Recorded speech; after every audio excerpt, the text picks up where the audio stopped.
Seperti hari ini, saya bekerja di rumah, memonitori pelaksanaan penilaian akhir tahun, di mana siswa sekolah saya melaksanakannya secara daring. Namun kali ini, saya akan berbagi pengalaman pembelajaran daring saya beberapa waktu yang lalu. Untuk itu, simak terus videonya. Ketika pembelajaran harus dilaksanakan dari rumah, maka saya harus segera memutuskan media komunikasi dan model pembelajaran apa yang akan kami gunakan. Media yang sudah ada sebelumnya adalah WhatsApp dan tetap kami pakai berkomunikasi selama masa belajar di rumah.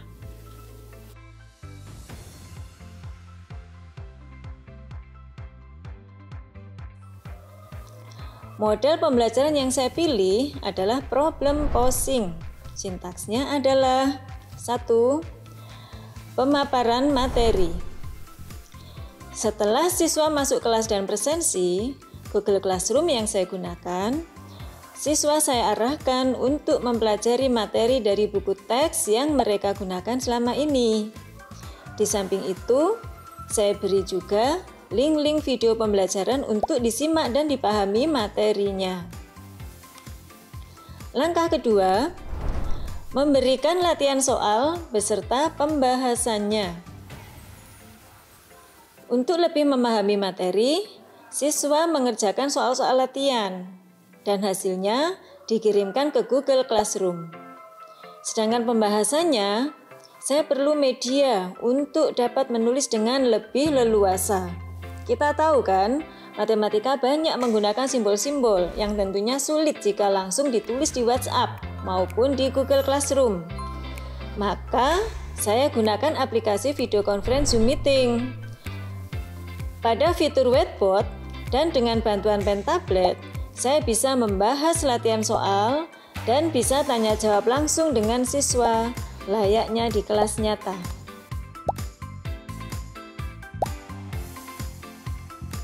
Langkah ketiga, siswa membuat soal sendiri beserta penyelesaiannya. Tahap ini sudah masuk ke penilaian jenis penugasan. Dan inilah poin penting model pembelajaran problem posing.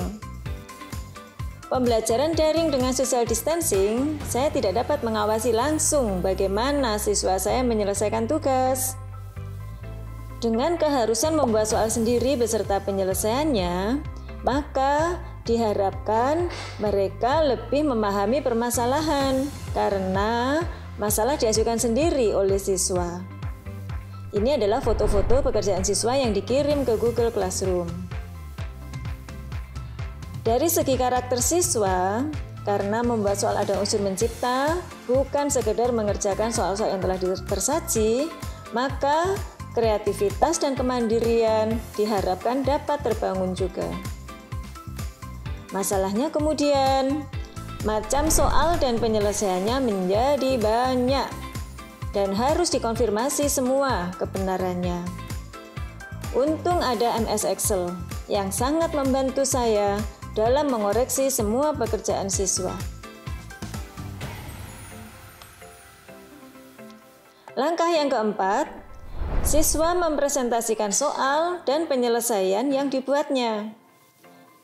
Di sini, saya gunakan lagi aplikasi video conference Zoom Meeting. Ayo, jangan takut salah. Ini hanya dengan teman-teman sekelasmu seperti di kelas dulu. Begitu pesan saya. Sebab kelihatannya siswa masih belum terbiasa presentasi di video conference. Sebenarnya gurunya juga sih. Dan bersyukur sekali, ternyata mereka cukup lancar dalam mempresentasikan hasil pekerjaannya itu. Saat itu mungkin menjadi pengalaman menarik juga bagi mereka, karena memang ini adalah pembelajaran daring pertama yang kami laksanakan. Nah, setelah keempat langkah dalam sintaks problem posing di atas, saya mengadakan refleksi pembelajaran. Saya gunakan Google Form untuk merekam skala pendapat siswa selama belajar vektor secara daring. Setelah refleksi, tibalah saatnya untuk penilaian harian. Aplikasi Google Form masih saya gunakan, namun dilengkapi dengan token dan form limiter. Untuk pengayaan, saya bawa siswa saya ke portal rumah belajar. Apa itu portal rumah belajar?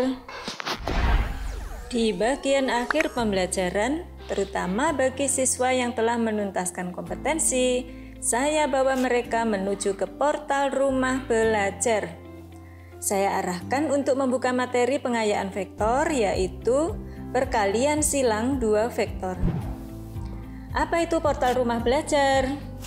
Yaitu portal pembelajaran yang menyediakan bahan belajar serta fasilitas komunikasi yang mendukung interaksi antar komunitas.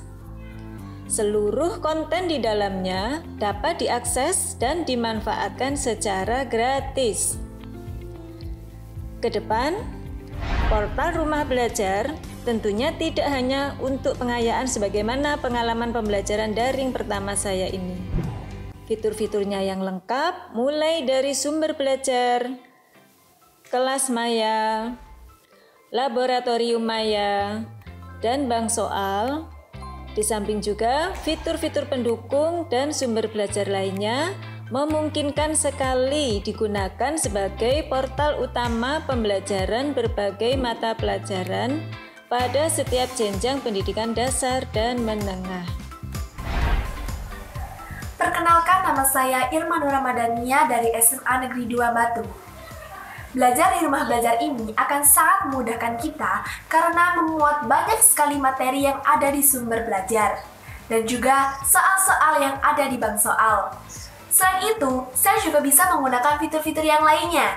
Jadi, waktu belajar saya tidak terbatas hanya di sekolah atau di kelas nyata saja. Belajar dengan rumah belajar bisa di mana saja, kapan saja, dan dengan siapa saja.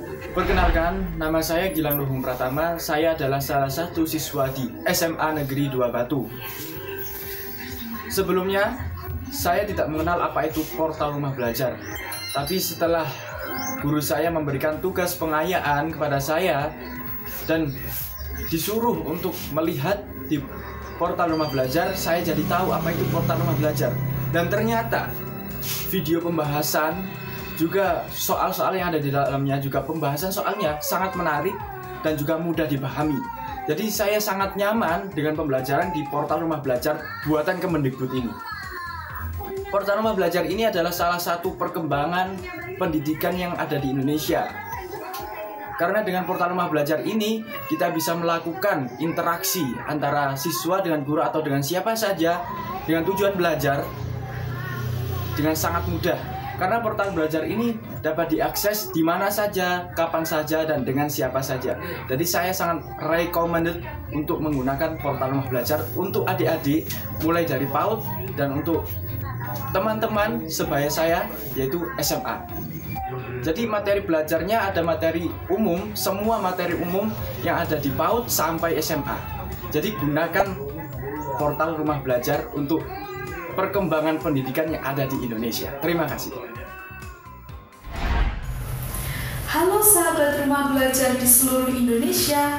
Saya Anastasia Gabriel dari SMA Negeri 2 Kota Batu. Di era digital seperti saat ini, tentu kegiatan pembelajaran tidak harus dilakukan menggunakan buku. Maka dari itu, rumah belajar hadir sebagai media pembelajaran di era ini. Aplikasi ini memiliki materi yang sangat lengkap, konsep pembelajaran yang mudah dipahami, konten-konten yang berkualitas dan kekinian, fitur-fitur yang menarik, seperti laboratorium maya dan kelas digital, yang tentunya dapat semakin mendukung kegiatan pembelajaran bagi seluruh pelajar di Indonesia. Semoga rumah belajar semakin maju, sehingga dapat digunakan oleh seluruh pelajar di Indonesia. Dengan rumah belajar, belajar untuk semua, kapan saja dan di mana saja. Untuk itu, sahabat rumah belajar, mari kita maksimalkan pemanfaatan portal rumah belajar sebagai sarana mempersiapkan anak didik kita sebagai bagian dari masyarakat global. yang dituntut mempunyai kemampuan berkreasi, berkolaborasi, berkomunikasi, serta dapat memanfaatkan teknologi. Rumah belajar, belajar di mana saja, kapan saja, dengan siapa saja. Wassalam.